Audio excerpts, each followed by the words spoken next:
Hello everyone, this is Dr. Sachin Varma. I'm a consultant dermatologist and Chief Medical Director, Skin Vita Clinic, Calcutta. Today I'll be speaking on urticaria. So what is urticaria? Urticaria, or commonly called as hives, are nothing but blanchable edematous and papular lesions, meaning which you get wheals or edematous wheals on the body which are itchy. They are caused spontaneously by vasoactive mediators, predominantly histamine, released from mast cells. So basically, these patients who develop urticaria get these transient wheals developing on the body spontaneously, and the mediator for this is histamine. Usually, these wheals are short lasting, meaning they may last for a few minutes to few hours.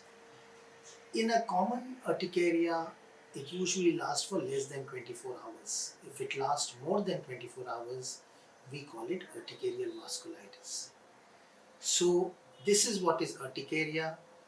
The fact that these urticarial wheals move from one place to the other, sometimes you get in the arms, sometimes you get in the chest, back, legs, is a classical diagnostic point. It doesn't stay at one point, unlike in viral exanthems where they are static at one point and do not go away. So in urticaria, it goes away in few hours, comes, appears at new place. It's a very common condition, and it is estimated that 15% of the world population suffers with urticaria as a whole. Both children and adults can be affected, but usually it affects adults between 20 and 40 years of age.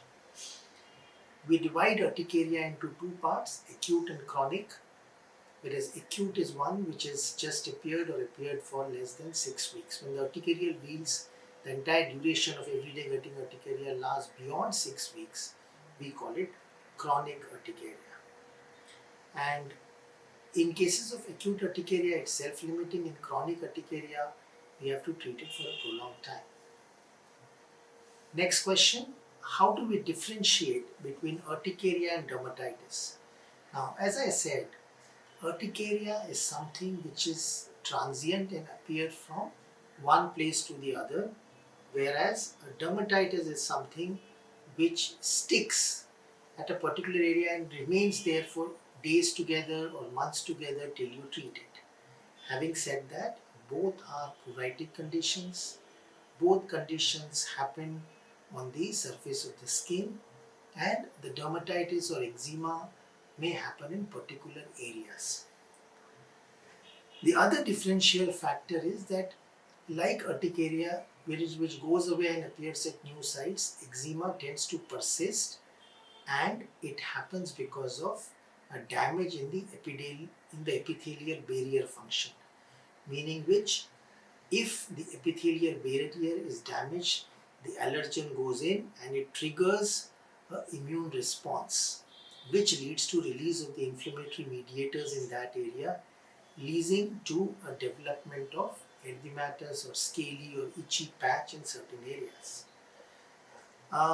There can be different kind of eczemas, but the common eczema is atopic eczema. Now, atopic eczema in infants can involve the scalp, the face, around the eyes, the neck and other areas. But in an adult, it usually involves the flexures. What do you mean by flexures? The elbows, the back of the knees, the back of the neck and other areas. So, it is important that when you see a eczema or a dermatitis, it is not the same as urticaria.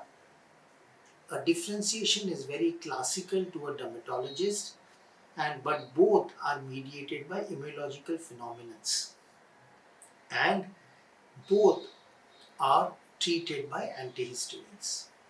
Coming to the next question, that is, what is the association that people commonly ask in urticaria is, what is the association between urticaria and food? Now, most of the people believe that all urticaria are food mediated and it is because of a new food. It may or may not be correct, because there are many causes of urticaria.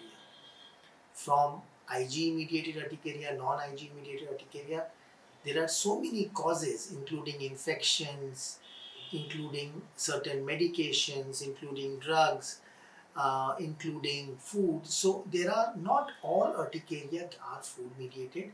Having said that, there are certain foods which can trigger urticaria. For example, salicylates, for example, coloring agents, dyes that are added in the food, certain preservatives like sulfates and nitrates, certain antioxidants, artificial sweeteners like aspartame, they are known to produce urticaria. Then there are drugs like aspirin, NSAIDs, non-steroidal anti-inflammatory drugs, certain antihypertensives, they can also trigger urticaria. This should be known. And these are usually IgE mediated urticaria, but there are urticarias which may not be IgE mediated. For example, there are certain foods like fish, like tuna fish, shellfish, like mackerel, which has high quantity of histidine. And if this food is not preserved properly, outside the body, this is converted into histamine. And when you eat this food, you get an acute episode of urticaria. This can happen with mushrooms, with tuna fish, mackerel, and certain other kinds of fishes. So it is important for you to understand that there can be a acute histamine poisoning, as we call it, after eating this kind of either mushrooms or fish. But otherwise, for food-related urticarias, one must understand that dyes, artificial color dyes that are added in the food color, certain kinds of mushrooms, certain kinds of azo dyes, certain kinds of preservatives, and artificial sweeteners can cause urticaria. And how do we conclude this kind of urticaria is that there are certain allergy testings available, certain food allergy testing available, serum IgE level testings available, certain prick testing available, which can help us identify, though these tests are not specific but can give us an idea whether somebody is responsible for a certain kind of allergy or not. The one thing to understand is sometimes this food-related urticaria can be very severe and you can have bronchospasm or respiratory distress, and therefore you must have an emergency injection of antihistamine and things like that available to prevent you from developing the complications of this urticaria. Next comes the question, what are the physical factors causing urticaria? Now, the physical urticarias is a different ballgame altogether. Physical urticarias are caused by the physical agents like heat, cold, exercise, stress, sweating, pressure. These are called physical urticarias. The commonest physical urticarias is cold-induced urticaria. How do we identify physical urticaria? These are short-lived urticaria. They last for a few minutes to few hours maximum, it goes away, and there is a classical history of the physical contact of that agent causing urticaria. The commonest physical urticaria is cold urticaria, and usually the cold urticaria is idiopathic. Patient develops itching and erythema and wheals on the area where it is exposed to the cold area. Sometimes dipping your hand in cold water can cause cold urticaria. So, normally cold urticarias are not dangerous as far as it locally is concerned, but sometimes cold urticaria, when you are swimming in cold water, can become dangerous. Then you get generalized urticaria and it can lead to bronchospasm and things like that. Coming to heat-induced urticarias, patient can develop spontaneously, or it's also called cholinergic urticaria. It is seen with having hot shower baths or after having an acute exercise that can cause heat-induced urticarias. Pressure urticarias are seen in when you apply pressure at a particular area, either for tightening of screws or using certain pressure exercises, then you develop urticaria, that is pressure urticaria. Then there is vibration urticaria, that is vibration. Suppose you are doing a function which is vibrating in function using a motor or a vacuum cleaner, which is leading to an urticaria as vibration urticaria. Then you develop even things like solar urticaria, which is because of the use of when you are outside in sunlight and you develop urticaria. So these are various kind of physical urticarias. Usually they are not difficult to identify because the patient gives a classical history of these urticarias. More important for us to understand, it has to be treated with antihistamines, but sometimes it may be very difficult to treat them because avoiding these physical virtues sometimes will be very, very tough.